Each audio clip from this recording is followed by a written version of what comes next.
So you want to know the top 5 neighborhoods right here in Seattle, Washington you should think about moving to? Well, in this video, we're going to talk about exactly that.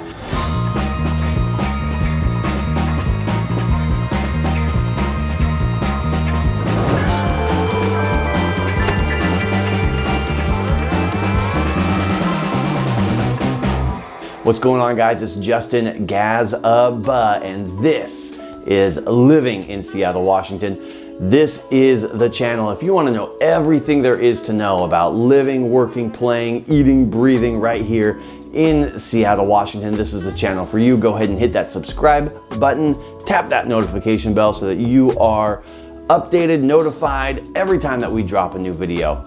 So in this video, we have had just so many people asking what neighborhoods they should consider moving to, what's the benefit of one versus the other, and we wanted to put together a quick video to tease that out. We are helping people move all from Seattle to Bellevue, from Bellevue to Seattle, from Seattle to Gig Harbor, from all the way up into Camano Island in the Puget Sound, helping people all over, even come up from California, Texas, Florida, New York, you name it. We've got your back when moving. So in this video, we wanted to tease out the top 5 neighborhoods in Seattle that you should think about moving to, and we're actually going to go above and beyond. We're going to do our best to hit this one hard and get through some of these great neighborhoods here for you, and actually, you know, I want to tease out a little bit of where I think that the best neighborhoods are here, but I also wanted to touch on a few lists. We did some searching and looked around on the internet to see what does the internet say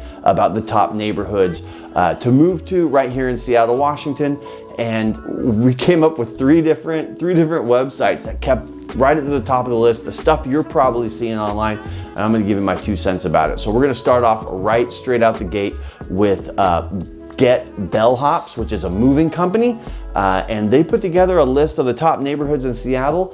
And you know what I like about the list is they talk about the city of Seattle, where the other lists that you see talk about more about the Seattle metro area, right? So top neighborhoods in Seattle, let's just straight out the gate. I'm a little surprised. Fremont is at the top of the list. Fremont, Seattle, Washington. It's a neighborhood just north of downtown, about 10 minutes.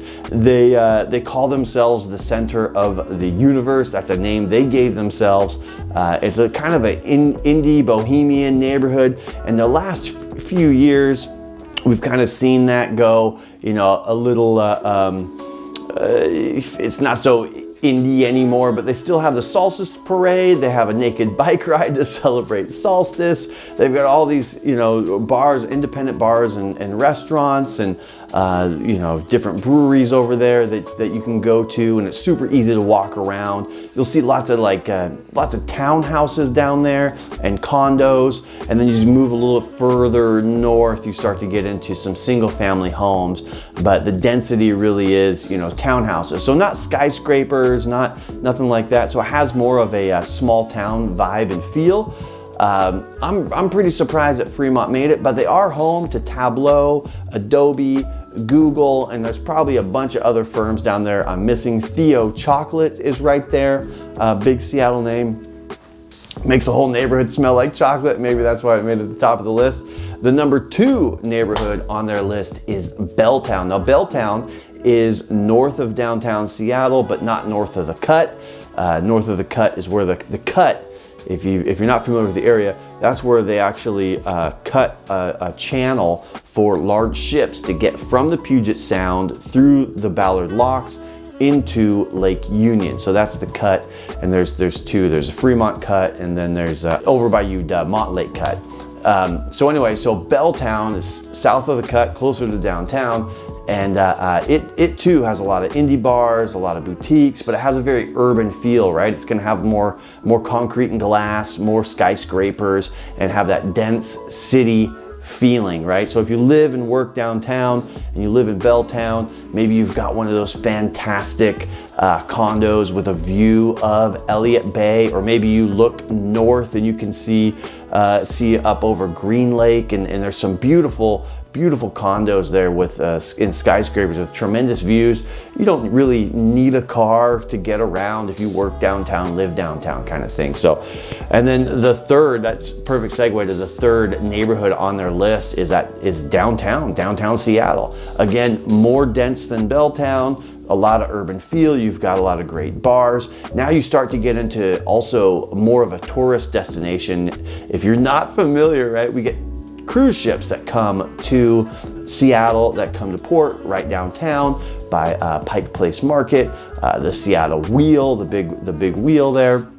And there's tons of restaurants, tons of bars, the ferry docks there. If you want to go to Vashon Island or out to Bremerton, you have access to that right there. It really is the central business district of the city. And so it's has that urban feel, right? So the number 4 neighborhood on the list is Pioneer Square, which arguably is Seattle's first neighborhood, and turn of the century buildings and really cool bars and art scene down in Pioneer Square, super close to South Downtown, what we call SoDo.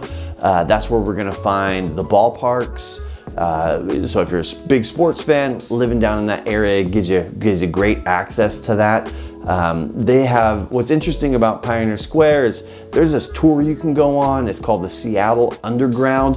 If you come to visit or you're thinking about, or even if you live here now and you haven't done this, go do this. It takes you down underneath the city streets because Seattle is actually, all the streets are elevated on top of what used to be old Seattle. Seattle burnt down in like the 1880s, something like that. And then when they rebuilt the city, they brought everything up a level. So there's a whole bunch of space down there that you can walk around and tour around. Super, super interesting.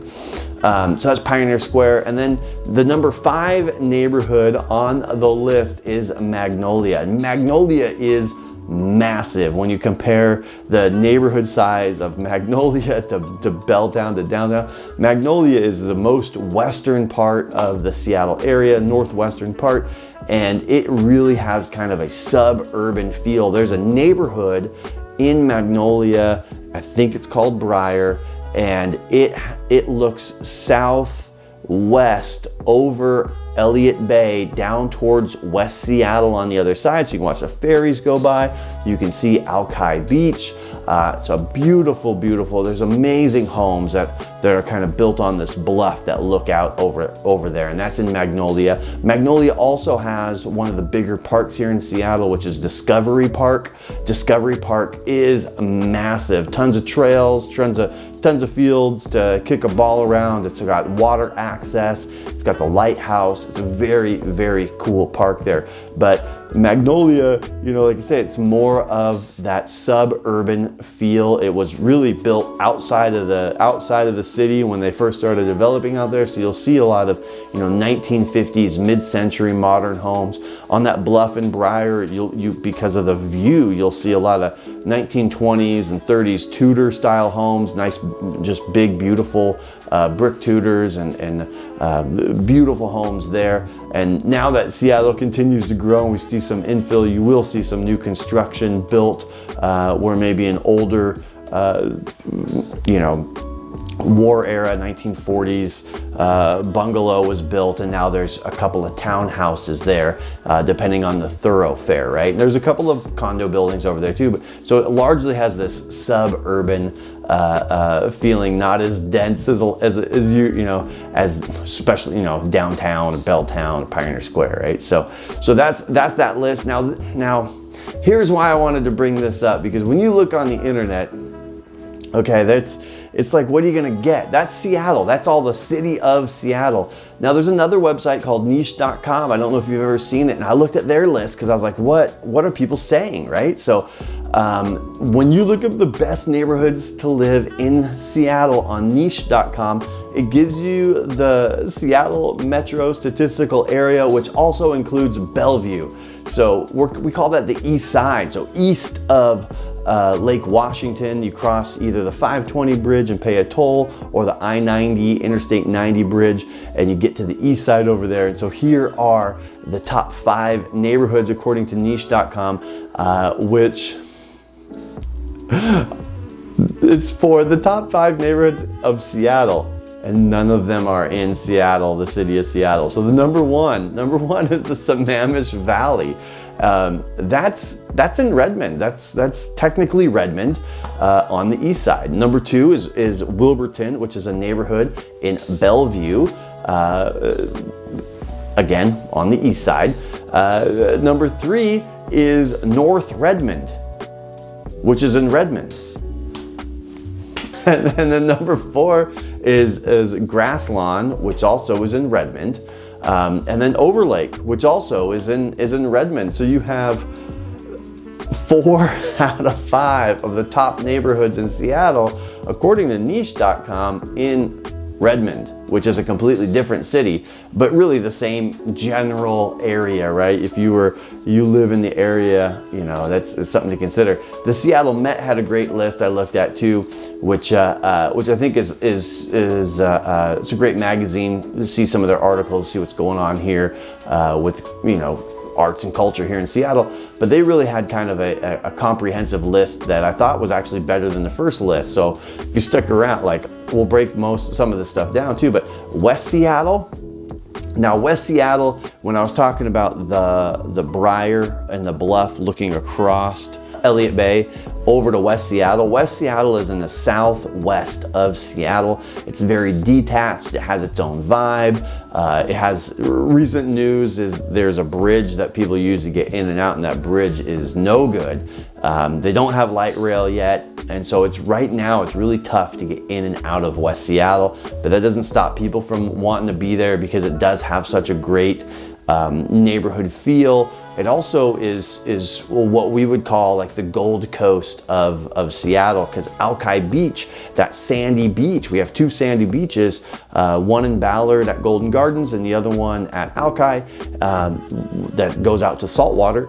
And that beach is there, and it's beautiful. It's such a different vibe. They got volleyball nets, and they've got, those late summer nights that we get here where it's warm until 10 o'clock at night. They got the bars and the restaurants, the fish shacks, the coffee shops. It kind of feels like this, all of a sudden, this kind of Highway 99, Highway 1, California vibe, which is really cool. So different down there in West Seattle. Beacon Hill is in kind of southeast Seattle, and that neighborhood has been coming up more and more and more. Now that they've got transit, they got the Link Light Rail, feels way more connected to the city than it did before, and it's a really great neighborhood. A lot of different ethnic foods in that neighborhood right now, and close to that neighborhood, good access to Rainier Valley and Rainier Beach, and you'll find a ton of that stuff over there.